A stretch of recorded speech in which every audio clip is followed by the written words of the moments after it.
विकास भाऊ लवांडे हे सकाळपासून पोलीस स्टेशन मध्ये बसून होते। सुरुवातीला हो आम्ही FIR घेतो, आम्ही तुमचं स्टेटमेंट घेतो असं करत करत 2-3 तास घालवले। आणि जेव्हा विकास भाऊंच्या बाजूने नेते, कार्यकर्ते, पदाधिकारी आणि वारकरी समुदायाचे अनेक लोक हे सोशल मीडियावर व्यक्त व्हायला लागले, तेव्हा कुठेतरी पोलिसांवर प्रेशर आला।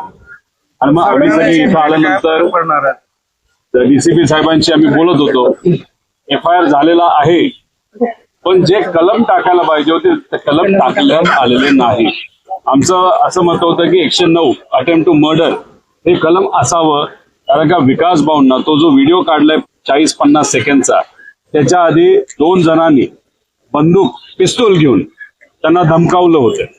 आणि धमकवत असताना तो भंडारी का कोण आहे, बोंधू बाबा तो होताच, पण त्याच्याचबरोबर कांचन नावाचा कोणतरी इथं गौरव रक्षक का कोणतरी आहे, गोरक्षक, त्यांनी याच्या आधी अनेक कारवाई त्याच्यावर झालेल्या, त्याच्यावर FIR झालेले आहेत। आणि मग असा रिपीट ऑफेंडर ज्याला आपण म्हणतो, अनेक केसेस असणारा व्यक्ती तिथं उपस्थित असताना आणि अशा हे केसेस झाल्यानंतर कडकच्या कडक कारवाई होणे अशी आमची अपेक्षा होती।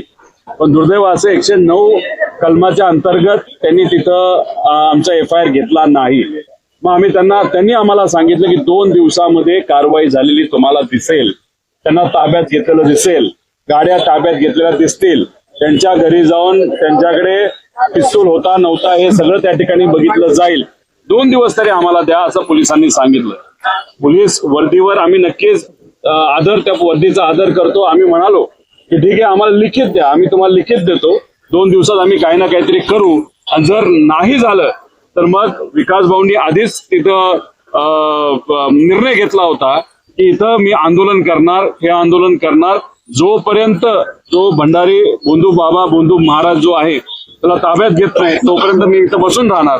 आम्ही त्याला विनंती केली की 2 दिवस आपण पोलिसांना वेळ देऊया, आणि जर 2 दिवसात काही नाही झालं तर आम्ही अजून एक पत्र दिलेलं आहे की 2 दिवसात काही नाही झालं तर हा जो सोलापूर नॅशनल हायवे तिथं सकाळी 10 ते 11 वाजता आम्ही अख्खा हायवे तो बंद पाडणार।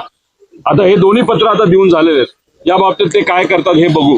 आम्ही हे म्हणतोय की एखादा व्यक्ती आल्यानंतर जो व्यक्ती म्हणत असेल त्यांनी बंदूक दाखवली, तिथं आम्हाला घाबरवण्याचा प्रयत्न केला, मारून टाकतो असं सांगण्यात आलं, सोशल मीडियावर यांना धमक्या आलेल्या आहेत। मग 109 हा कलमाच्या अंतर्गत घेणं हे साहजिकच आहे, पण दुर्दैव असं त्यांनी त्या ठिकाणी घेतलेलं नाही। आणि हा जो बोंधू महाराज आहे त्याचे जे गुरुवर्य आहेत ते वेद व्यास कुठली तरी त्यांनी शाळा काढलेली आहे, त्या शाळेमध्ये बहुजन समाजाच्या मुला मुलींना परवानगी नाही। नागपूरला आहे, आळंदीला आहे। महात्मा फुले, क्रांतीज्योती सावित्रीबाई फुले ज्यांच्यासाठी लढले, म्हणजे बहुजन समाजातल्या मुला मुलींना तिथे संधी मिळावी, आता इथं अशा शाळा काढण्यात आलेल्या आहेत की तिथं फक्त काही ठराविक लोकांना तिथे संधी दिली जाणार।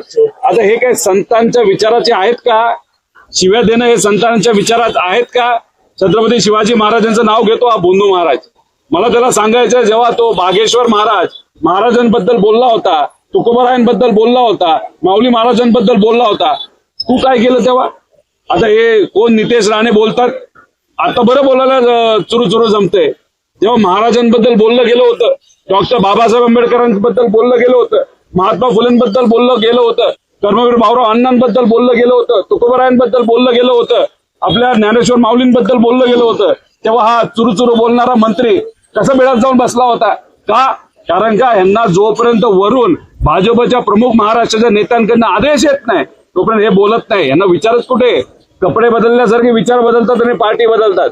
त्यामुळे आम्ही सर्वजण संतांच्या विचाराबरोबर आहोत, शिवशाहू फुले आंबेडकरांच्या विचाराबरोबर आहोत, आणि हा विचार जपण्यासाठी प्रयत्न करणारे विकास भाऊंसारखे आणि इतरही अन्य जे कोणी वारकरी संप्रदायाचे लोक असतील, कार्यकर्ते असतील, त्यांच्याबरोबर आहोत। आणि मला जाता जाता सर्व वारकरी संप्रदायाच्या लोकांना मला विचारायचंय, कुठल्या संतांनी शिवीगाळ सांगितलं? कुठल्या संतांनी भेदभाव सांगितलेला?